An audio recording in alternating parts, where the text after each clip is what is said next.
Yo guys, welcome back to a brand new reaction. Today we're going to be reacting to Film Theory Will Solve... Oh no, sorry. Yeah, Film Theory will the FNAF 2 movie finally fix the lore. So, yeah. Let's not waste any more time and get straight into the reaction. Oh yeah, by the way, the original video is obviously made by Film Theory, so make sure to go subscribe to them. Link will be down in the description down below. And yeah, let's get started.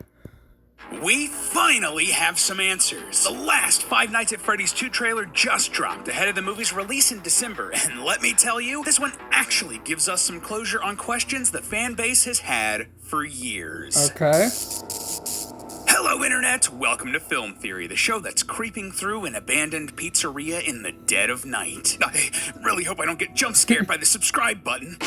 Ah, jeez! Come on, man! I punched you right in the face. So at this point, you know what Five Nights at Freddy's is. Yeah. We're almost in the double digits of videos about it here on Film Theory, let alone the dozens and dozens over at our sister location, Game Theory. The first movie was a huge hit, and the sequel, coming this December, looks like it's continuing the trend and adapting some of the best parts of the Five Nights For what franchise. it looks like, almost 70,000 game theories Honestly, on I'm kind of excited about that. Like, if you're going to be making an adaptation of something in a different medium, use the unique ways of storytelling in that medium to add ideas while keeping to the spirit of that original IP. Anyway, because the new movie is coming out really soon, December 5th, one final trailer released 1 month ahead of that, in the middle of a Wednesday while I was working on something else. The script for the 10th anniversary video on Film Theory, actually.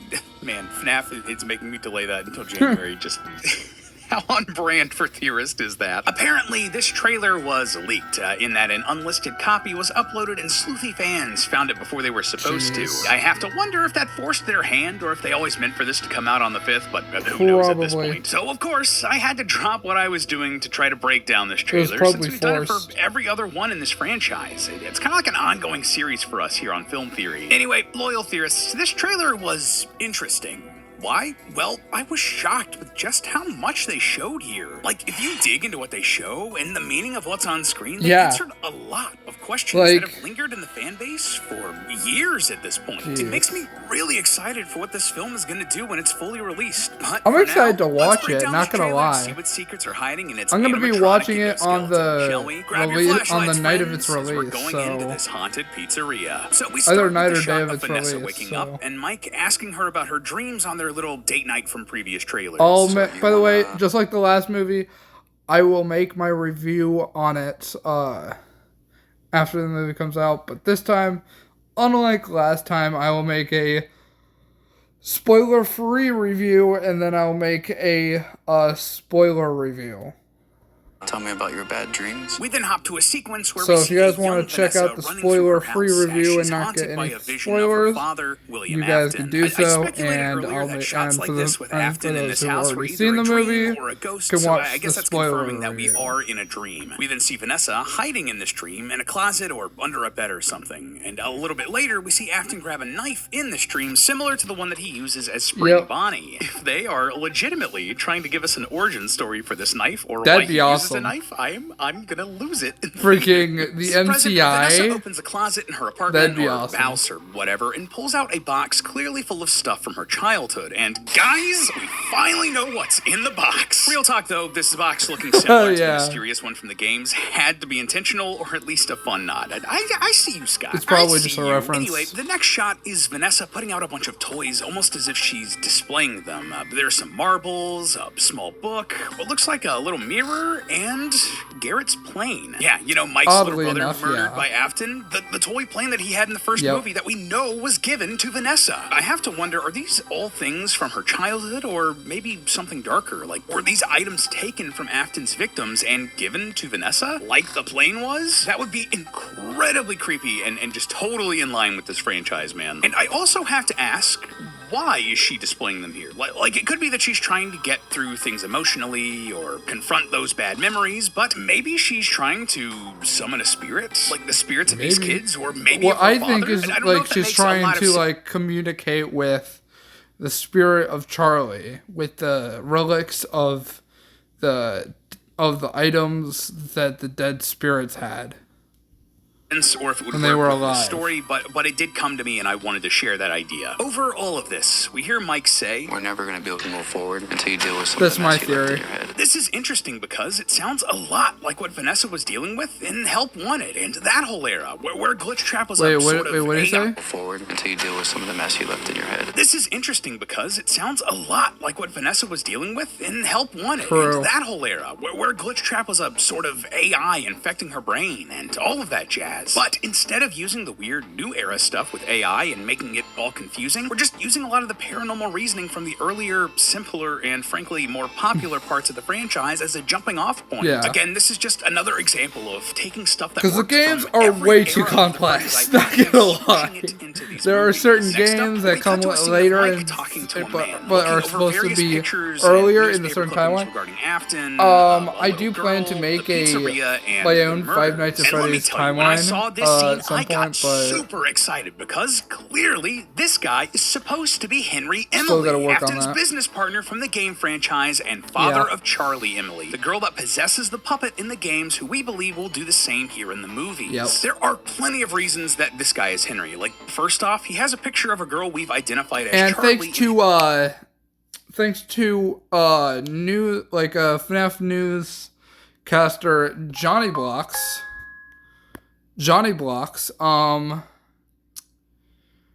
apparently actually probably shouldn't say it. His notes. And it looks like the sort of school photo or professional portrait that you'd only really expect a parent to have of their child. And it's accompanied with a little note that reads, Daddy, I am really sorry you missed my birthday, but I really love my present. Again, Why are that's you the sort of thing a apologizing? parent would have from their kid and keep in a scrapbook like this. But the meta reason I am positive that this guy is Henry Emily, well, it's because he's being played by the actor Skeet Ulrich. If you, I'm gonna say this before he even says it. If you guys don't know, Skeet Ulrich is the same actor who played, I'm pretty sure, Billy from Scream, and as well as the person who plays William Afton in the first movie.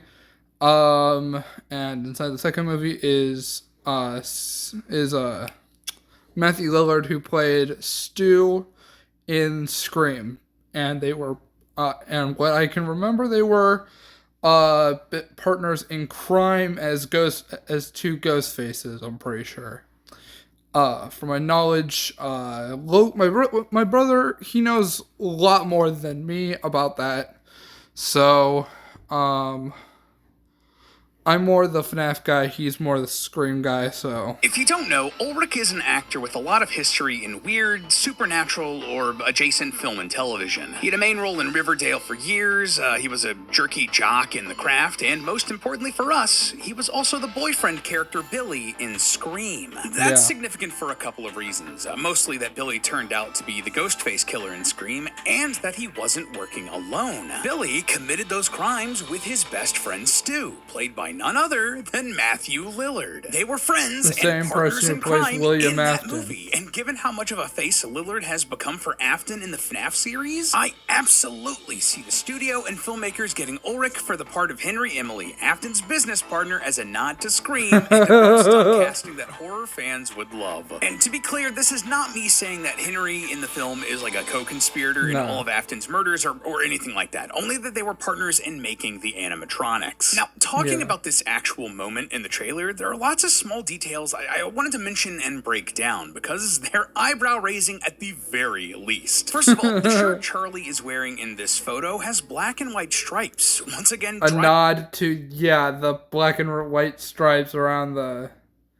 puppet's, body. driving home the puppet aesthetic. Like And the secondly, arms. her note talks about a present, which again is a nod to the puppet. The puppet animatronic comes out of a present. And the night she went missing in the games, it was because she was locked out of a birthday party. Like, really, they're just hitting the nail on the head over and over again that Charlie is going to be the puppet, and it's very on brand. Next, the Yep. note also says, I miss our park. Before we- Originally, if you guys don't know, I theorized that Garrett was actually going to be the puppet, as like a parallel for Charlie. Apparently that's not going to happen, and we already have a Charlie for this movie, which is insane. Cut off because it's folded over. This is a bit weird. At first I thought it might be referencing FNAF 1 where Garrett went missing in that movie. Like maybe it was a pattern for Afton that he took kids in parks, but that falls apart for a couple of reasons I'll get to shortly. So perhaps this park is a reference to the like theme park of the Fall Fest that we see later in the trailer. It's just a thought. Anyway, we also get a little news article here about William Afton's early ambitions. This is more or less a puff piece, but it does talk about how Afton was a genius with animatronics and continued experimenting with new ways of making them. This is definitely pointing towards his work with Remnant and trapping souls in the animatronics. It's also strange that Henry is not as big of a focus here because we thought Afton was the business guy in their partnership and Henry was more the animatronic guy. Yeah. But this is letting us know that, sure, maybe Henry knew his way around animatronics, but Afton was also an animatronic guy. Yeah. But okay, all of that is neat or whatever, but because what we see inside of his warehouse are like animatronic sort of parts, and so he was definitely involved in building the animatronics in the first place, which does make sense with the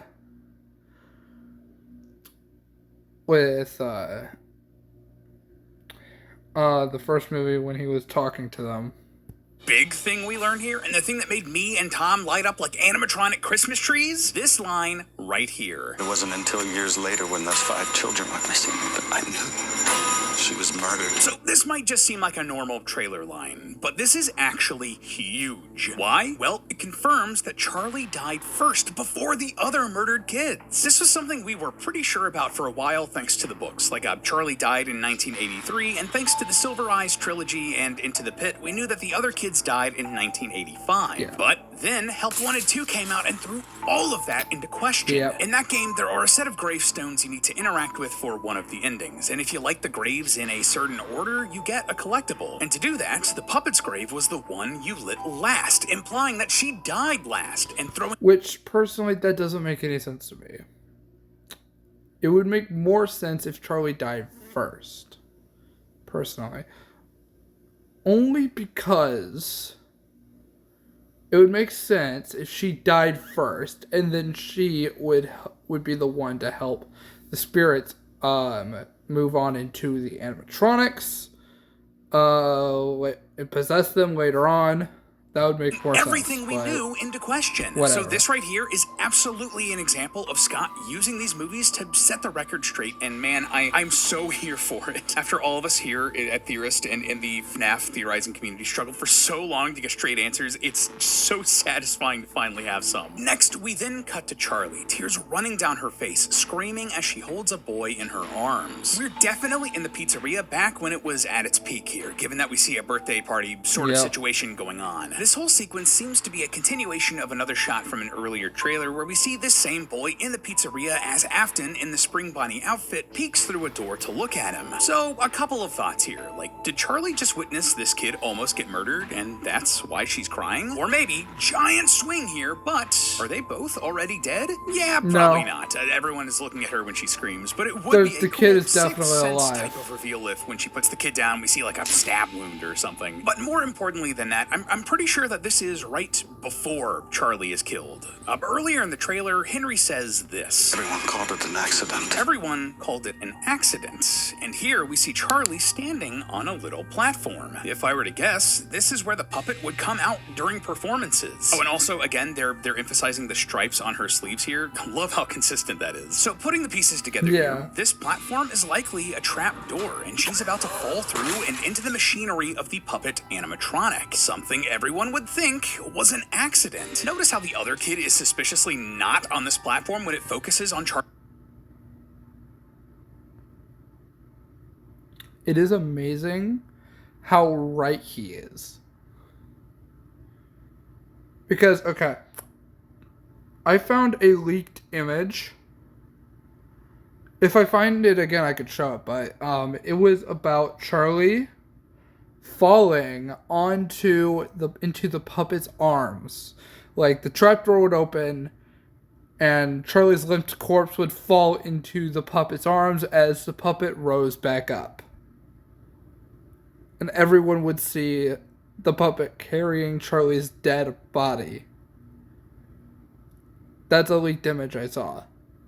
So Charlie's feet, it's about to open up and have Charlie fall to her death. Oh, and bonus points, that would make things way less confusing than it was in the game, since that had the puppet, like, find Charlie outside. It was very strange, and it follows the film's running mission statement of taking the recognizable parts of FNAF and simplifying them for the mainstream. We then get a lot of shots that just feel like classic horror movie fare that don't really add anything to our breakdown of the movie. We see a kid at Abby's school asking if she's ever gonna go back to going back, Fazbear's, and dummy? then cut to her going back there. The animatronics wake up, and we see Mike and Vanessa in the pizzeria reacting to Balloon Boy's laugh coming from somewhere in its depths. Oh, and we also hear someone say, Where are you gonna run to? that's a line repeated from an earlier trailer. Back then I wasn't 100% sure who was saying this, but now it definitely sounds like it's from Afton. Oh, and also I have to point out, we can clearly see the carousel I don't know here who in else shot it could have with the been. 4 animals that you Who would could have- expect. who that Freddy, Bonnie, voice line could have Foxy, been. and Chica. None of Yep. the extra animals mentioned on the potentially real script pages that Scott released during the 10th anniversary event. And man, at this point, it feels like Scott is just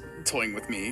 Why are you doing this to me, man? He's checking the carousel He's for toying animals with to be all my of us. version of counting animatronic toes. We then see the toy animatronics out and about like they've been really hammering home in the marketing for this movie. They even have a line saying, Half of this town will be dead by morning. letting us know just how much the stakes have been raised here. We see Yeah. Freddy at the Fall Fest Fair thing, Matthew Patrick raising a knife sharpener from Matthew a knife block about the Patrick. Oh my god, because he voices Toy Bonnie, that's hilarious. stab a woman, Megan Fox chasing the guy from Jurassic Park inside of a school supply Instead of room, using and the Balloon Boy creeping animatronic on a names, he Freddy uses security the guard voice who actor's should be name. played by Markiplier. Come on, Mark, I know you're busy. Congrats on the wedding, by the way, but the fans really want to see you in these movies. And the last thing of note here, but we see the withered animatronics wake up and various jump scare shots of them, including Mangle attacking a car with Vanessa inside. In a previous trailer, we see them attacking the van with the paranormal investigators, so it looks like attacking vehicles will be their MO here in this movie. Or at the very least, he does it twice. Huh, weird. I just found 2 nickels. Something else I wanted to point out, though, is that none of the withered animatronics we see here in the movie have red eyes, though basically all of the toy animatronics have them at one point or another. To me, this pretty much confirms that the toy animatronics have a sort of child protection software that we mentioned in previous theories, and... But that doesn't make sense because they were able to have red eyes inside the last movie. the withered animatronics don't. Those red eyes represent the software coming online and having them That kill doesn't make any random sense people. This does make me because the other animatronics also had those red eyes, so that doesn't make any sense either. Okay, Lee.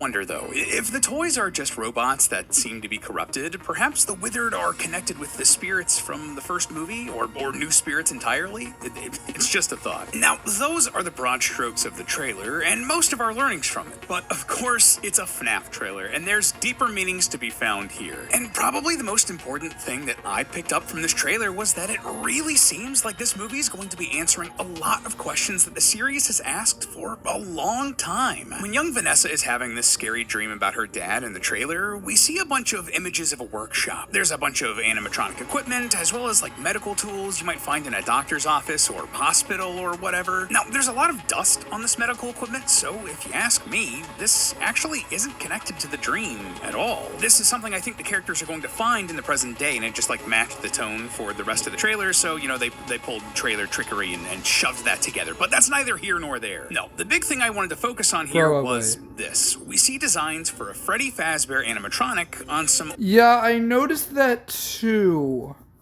Like later on after my reaction, which is very weird. And apparently this Freddy Fazbear's animatronic was meant to have very glowing eyes. So is this the same Freddy Fazbear from the last movie? That has to be it. That has to be it. And this like blueprint was just created during the second pizzeria's when the second pizzeria is still around. Don't get me wrong, I know that the second pizzeria is still around inside the first movie. We just don't see it, but you know? old paper. Of course, you know us. When something like this pops up on screen, I absolutely had to pore over to see if there was any new information we could glean from it. And oh boy, don't you know that there was. You see up here where it says that this is Freddy 3.0? That it's a new design? Well, that's significant because if you compare this- wait!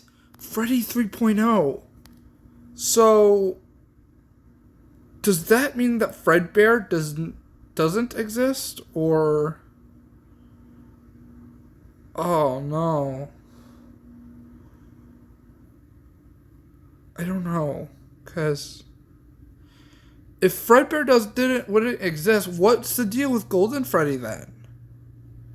Like...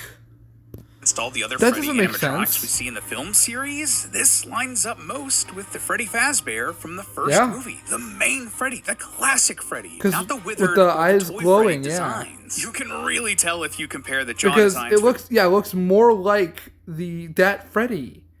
And for it to have meant to have red glowing eyes, that makes Blueprint, sense. classic Freddy, toy Freddy, and withered Freddy. This is definitely referring to the original Freddy Yep. from the first movie. And that's significant because, well, for a long time we weren't sure if the withered animatronics and the classic animatronics were the same animatronics or not. And that created a lot of confusion and ambiguity in the timeline and the story. But this right here is saying very clearly on paper that they are different. Most likely that the toy and withered animatronics came first and that the classic animatronics came later. And that's just from this one shot from one of these teasers. Who knows what answers the full So I'm guessing that also translates to the game. That's my best guess. I'm not too sure.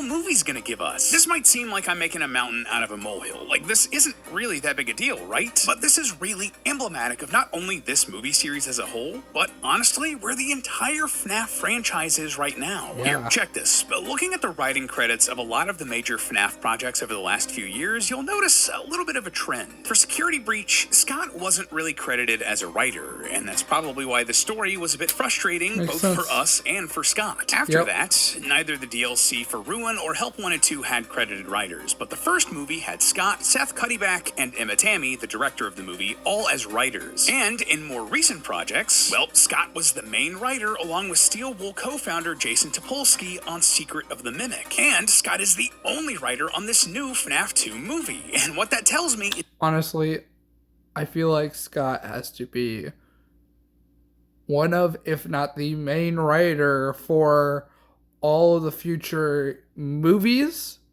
games, books, and everything else. Honestly. that Scott... Because it's his story. So who better to tell the story than him? Am I wrong? Am I crazy here? Am I crazy for thinking that? Or trying to take the story of FNAF back. He's trying to claw back control over Yeah. this franchise and this narrative to make it the way he wants it to Which be. To go back and tell which these I stories applaud in a way that. that's I more crystal appreciate clear that. and planned out, because he was kind of flying by the seat of his pants when this series originally came out. And with these movies, he's taking that and opportunity the only to reason make it crystal he gave the rights to the games to Steelwolf in the first place was because he was burnt out of all of creating the games, and he was burnt out of the fans basically being like, oh, more games, more games, more games, more games, more games. So he retired and he decided to give the ownership of the games to someone else. So clear, all while giving If us it wasn't more for than that, a he little would bit of still fan be service making along the way. games. Like, for real, did you see Toy Chica? What are we doing here, man? But hey, that's just a theory. A film theory. And cut. Up next on Film Theory, the new trailer for Five Nights at Freddy's 2 proved one of our old theories wrong.